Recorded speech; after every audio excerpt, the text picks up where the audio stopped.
Not. Bismillahirrahmanirrahim. The question has discussed how useful governments might find the concepts of price and income elasticity of demand when setting economic policy. For 12 marks.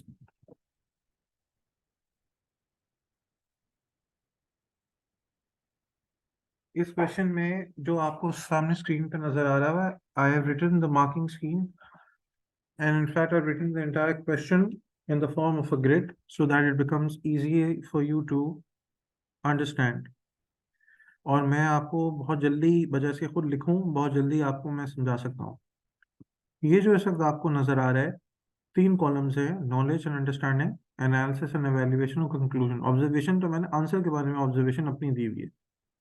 ये जो 3 columns हैं, पहला, दूसरा और तीसरे का आधा, ये आपका आंसर है, राइट। ये 12 मार्क के क्वेश्चन के लिए आपको लेवल 3 और लेवल 4, जहाँ पे पहले लेवल 4 एप्लीकेबल था, वहाँ के ऊपर आपको जो है वो मार्क्स दिलाएगा। So this is going to take you to a good level, जहाँ से आपको फुल मार्क्स मिल सकते हैं। नॉलेज और अंडरस्टैंडिंग को प्लीज आप ये मत देखिएगा कि इसमें 2 नंबर कहाँ मिल रहे हैं, 3 नंबर कहाँ मिल रहे हैं, 4 नंबर कहाँ हैं। बेटे, अगर इंग्रेडिएंट पूरे होंगे ना, नंबर मिलेंगे। इंग्रेडिएंट्स पूरे नहीं होंगे, नंबर नहीं मिलेंगे। एक लाइन का नंबर नहीं होता, कंप्लीट नॉलेज का नंबर होता है, कंप्लीट एनालिसिस का नंबर होता है। So you remember, you are writing an essay and 12 mark question. तो बिस्मिल्लाहिर्रहमानिर्रहीम, when you start knowledge and understanding में, you're going to start by analyzing the key terms. You're going to look at the key terms. Your key terms are income elasticity of demand and price elasticity of demand. And you're going to compare it with the economic policy. These things have to be highlighted within your knowledge. तो क्या आपके PED में price elasticity of demand आपने mention किया है? Yes. Measure the effect of a change in price on quantity demanded. Shows whether goods are elastic when PED is greater than 1 and inelastic when PED is less than 1. आप लोगों में से जिन लोगों का मैं पेपर क्वेश्चंस चेक कर रहा था, उन्होंने ये डेफिनेशन लिखी है, मगर आगे उन्होंने उसके आगे ये वाला जो एलैबोरेशन है, बहुत सोने नहीं लिखा। कुछ ने लिखा है, कुछ ने नहीं लिखा। तो इसको प्लीज लिखिएगा, बिकॉज आप अंडरस्टैंड करवा रहे हैं एग्जामिनर को। आप लोग जब डिफाइन करें तो साथ में ये भी लिखें, बताएं ना कि इसका मतलब क्या होता है। जस्ट बाय सेइंग कि it shows elasticity, sensitivity does not matter. आपको बताना पड़ेगा कि इलास्टिक और इनइलास्टिक क्या होता है। उसी तरीके से वाईडी में इनकम इलास्टिक डिमांड क्या बताता है? ना सिर्फ ये बताता है, वो मेजर क्या करता है, effect of a change in income on quantity demanded, but वो बताता क्या है, whether a good is a necessity, whether a good is inferior और whether the good is a superior. Yes, we can write formulas in knowledge. तो इसलिए आप देखें, मैंने ऑब्जर्वेशन में लिखा हुआ है एडेड नॉलेज फॉर्मूलाज, लेकिन मैं उसको यहाँ पे इसलिए नहीं लिख रहा because I have already written too much of knowledge. I would rather focus on the analysis and evaluation part. तो मेरी क्या यहाँ पे इस इंफॉर्मेशन का मैं फॉर्मूला नहीं भी दूं तो क्या बात समझ में आ रही है? एग्जामिनर को बात समझ में आ रही है? मैं आगे बढ़ रहा हूँ, क्योंकि ये क्वेश्चन सिर्फ और सिर्फ प्राइस इलास्टिक डिमांड का नहीं है। अगर ये एक पर्टिकुलर इलास्टिसिटी ऑफ डिमांड का होता, या ये 8 मार्क का क्वेश्चन होता, तो मैं उसमें नॉलेज ज्यादा लिखता, बिकॉज वहां पे नॉलेज की डिमांड ज्यादा है। So I would have written a formula, I would have written what is PED is greater than 1, what is PED is less than 1, what do you mean by inelastic, what do you mean by elastic, I would have explained that. लेकिन यहाँ पे मैं सिर्फ इशारतन descriptive बात करूंगा और आगे चला जाऊंगा। फिर YED measures the effect of a change in income on quantity demanded. YED can be shows whether a good is superior, it's a necessity, it's a normal good, or it's an inferior good. These are the things which can be showed by YED. ये करने के बाद आप लोगों ने बहुत सो ने सीधा एनालिसिस पे जंप किया without telling what is policy, what is government aim. आपका कसूर इसलिए नहीं है बिकॉज अभी तक आपने आगे मैक्रो इकोनॉमिक पॉलिसीज का चैप्टर नहीं पढ़ा हुआ, मगर फिर भी कॉमन सेंस के हिसाब से यू कुड हैव अंडरस्टूड और given some kind of understanding के गवर्नमेंट को चाहिए क्या होगा। सो हम यहाँ पे कह रहे हैं, हम एक, मैं उसी के साथ नॉलेज वाले पैराग्राफ में ये मेंशन करूंगा कि गवर्नमेंट के कुछ एम्स होते हैं, such as growth which means an increase in GDP, और the government could have an aim of increasing social welfare. What kind of policies can the government make to achieve this? For A, यानी कि for growth, the government can have the policy of reducing income tax, right? ताकि consumption बढ़े, ताकि लोग खर्चा ज्यादा करें और इकोनॉमी ग्रो करे। For policy B, for B the government can have the policy of increasing merit good. Social welfare का मतलब होता है अवाम का फायदा। तो जितना मेरिट गुड होगा मार्केट में, उतना लोगों का एक्सटर्नल बेनिफिट बढ़ेगा। ठीक है।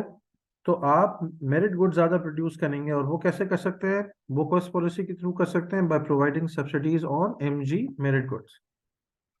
ये मैंने देखा कि बहुत सारे लोगों का ये वाला पार्ट जो था वो कच्चा है। कुछ का तो नॉन एग्जिस्टेंट है, कुछ का कच्चा है। बेटे, ये सारा आप लिखोगे फिर एनालिसिस पे जाओगे। ये सब लिखोगे फिर एनालिसिस पे जाओगे।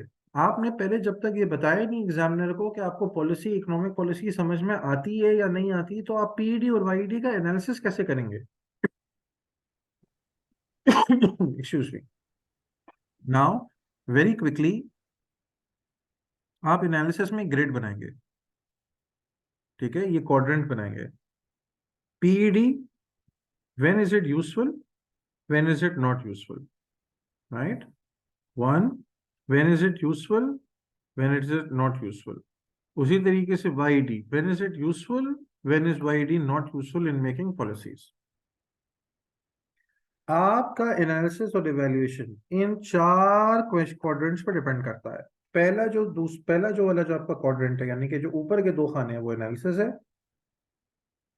और क्या ये करेगा, यूजफुल होगा नहीं होगा?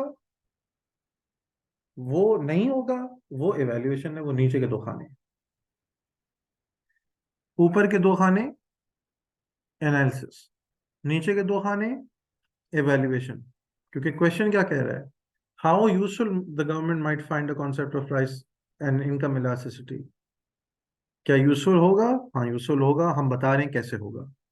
लेकिन इवैल्यूएशन का मतलब है कि हर वक्त यूजफुल नहीं होगा, वो नीचे पता लग रहा है आपको। तो आप अगर ये ग्रेड बनाओगे और जब तक इसमें मवाद नहीं डालोगे, आपको ये पता चलेगा कि मेरा क्वेश्चन अभी तक कंप्लीट नहीं हुआ।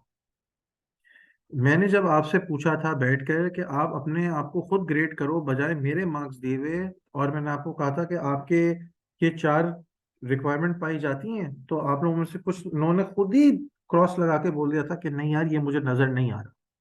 इसका मतलब है आपको इतना शऊर तो है कि आपके आंसर के अंदर क्या होना चाहिए।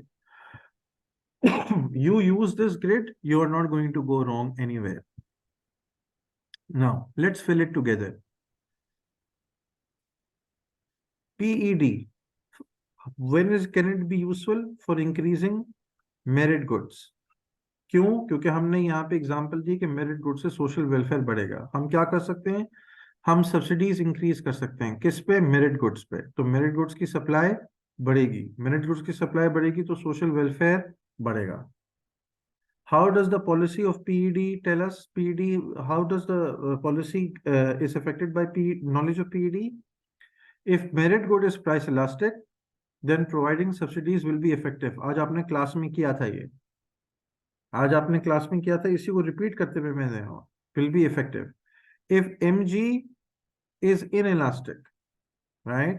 If MG is inelastic, it will be ineffective. यानी कि अगर मेरिट गुड जो है वो इलास्टिक है, अगर हमें उसकी पीईडी पता है वो इलास्टिक है, तो उसके ऊपर सब्सिडी देने से क्या होगा? फायदा होगा। जैसे ही हम उस पर सब्सिडी देंगे, राइट, प्राइस नीचे जाएगी, क्वांटिटी डिमांडेड जो है वो बढ़ जाएगी, क्योंकि क्वांटिटी डिमांडेड इज इलास्टिक। ठीक है।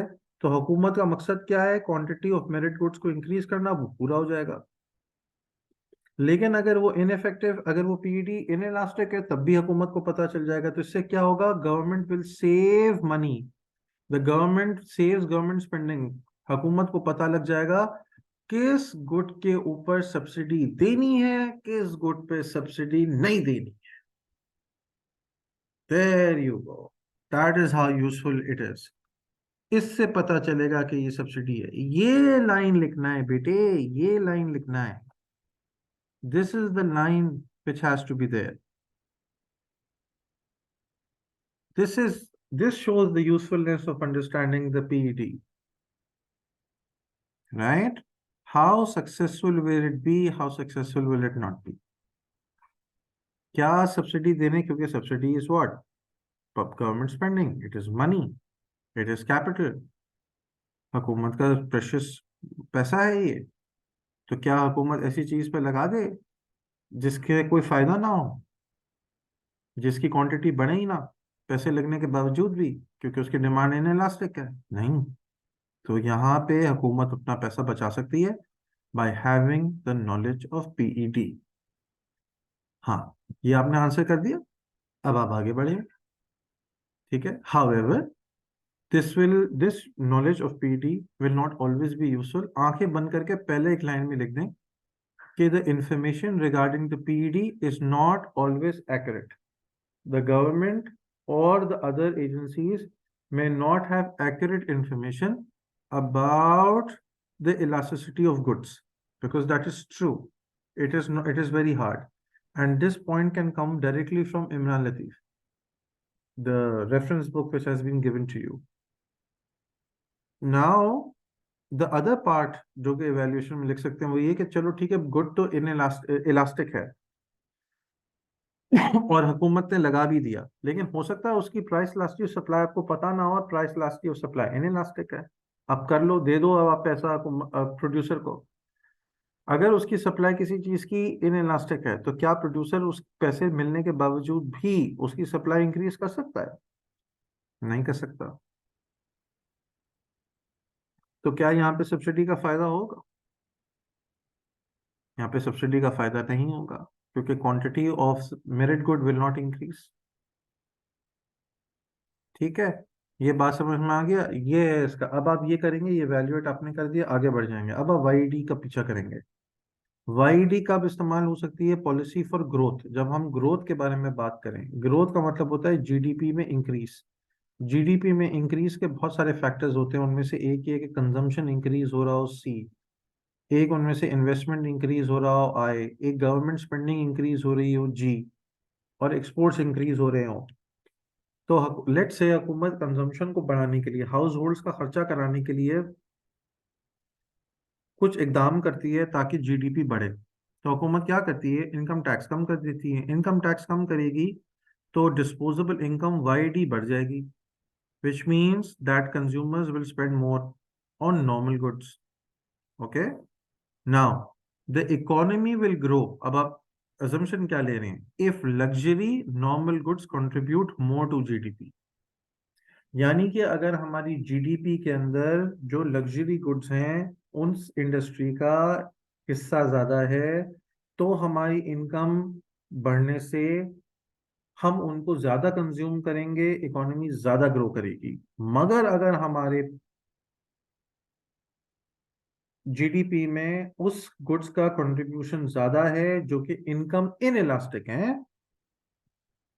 राइट, नेसेसिटी है, तो यहाँ पे इनकम टैक्स कम करने से हुकूमत अपना ऑब्जेक्टिव मीट नहीं कर पाएगी। इनकम टैक्स कम होने का मतलब ये है कि हुकूमत को स्पेंड करने का रेवेन्यू भी नहीं मिल रहा होगा। इसका मतलब ये है द गवर्नमेंट को वाईडी की नॉलेज होना बहुत जरूरी है, ताकि वो ऐसी चीजों पे या इनकम टैक्स उस वक्त कम ना करे जब उससे कोई स्पेंडिंग में या कंजम्पशन के अंदर फर्क नहीं पड़ रहा हो। बात समझ में आ रही है? आपकी जीडीपी के अंदर अगर वो इंडस्ट्री का हिस्सा ज्यादा है जो कि इनकम इलास्टिक है, जैसे लग्जरी गुड्स हैं, तो जैसे ही आपकी इनकम बढ़ी थोड़ी सी, आप लोगों ने बोला अच्छा यार चलो लग्जरी गुड्स ज्यादा खरीदते हैं, आपकी इकोनॉमी एकदम से ग्रो करेगी, because people will start consuming more. मगर अगर आप पुअर कंट्री हैं और आपकी इकोनॉमी में, आपकी जीडीपी में प्राइमरी गुड्स का हिस्सा ज्यादा है, बैंगन, आलू, टमाटर, मछली, माइनिंग, तो आपकी तनख्वाह बढ़ भी जाए तो कितना कोई आलू खा लोगे आप? नहीं ना। कितनी कोई मछली पट लोगे? नहीं। Right, you are going to consume whatever, because most of these things are income inelastic, so your economy will not grow by much. Is this clear? अब आप आ जाओ एनालिसिस करने के बाद, अब आप आ जाओ however YED will can be inaccurate। ये भी inaccurate हो सकती है, जिसकी वजह से हमारा जो डिसीजन है हुकूमत का उस पर इतना ज़्यादा असर नहीं पड़ेगा। दूसरी बात ये कि अगर हुकूमत को सही तरीके से इंफॉर्मेशन मिल भी गई इलास्टिसिटीज ऑफ इनकम की, मगर पेसिमिज्म की वजह से हो सकता है लोग खर्चा ना करें। आपने इनकम टैक्स कम कर दिया, लेकिन लोगों को ये लग रहा है कि जंग होने वाली है, लोग खर्चा नहीं करेंगे, सेव करेंगे। May spend more on foreign goods. पैसा अगर आपका जो है वो आपने कम भी कर दिया, सॉरी इनकम टैक्स आपने कम भी कर दिया, तो लोग जो वो इंक्रीज इन सेविंग है, वो इंक्रीज इन बाइंग पावर है, हो सकता है वो फॉरेन गुड ज्यादा कंज्यूम करना शुरू कर दें अगर उसकी एक्सीडी जो है वो डिपेंडिंग ऑन द एक्सीडी। मैंने यहाँ से उसका हवाला दिया, उसके बारे में मैंने लिखा नहीं है, राइट।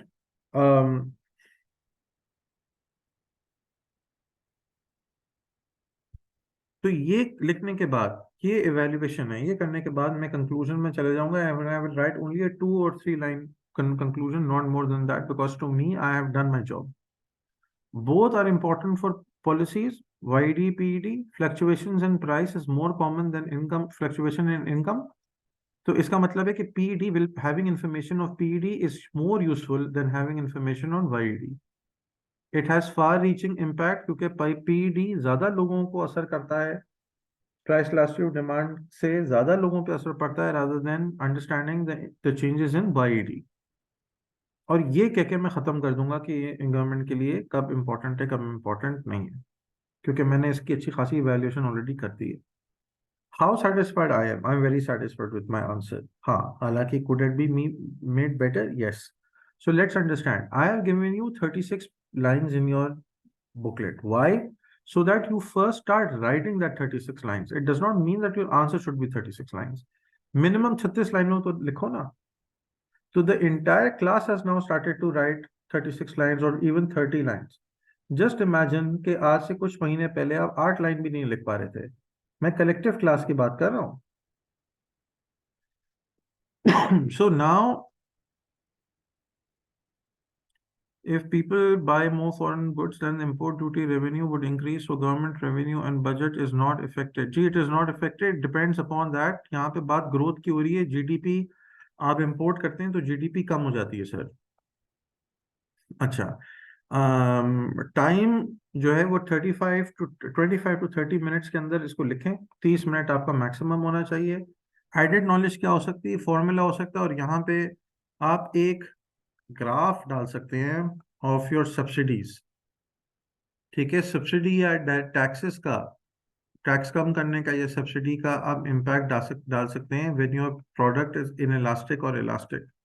ये शो कर सकते हैं, मैं यहाँ पे ऑप्शनल लिख रहा हूँ। ठीक है, डाल देंगे तो इसके ब्राउनी पॉइंट्स हैं।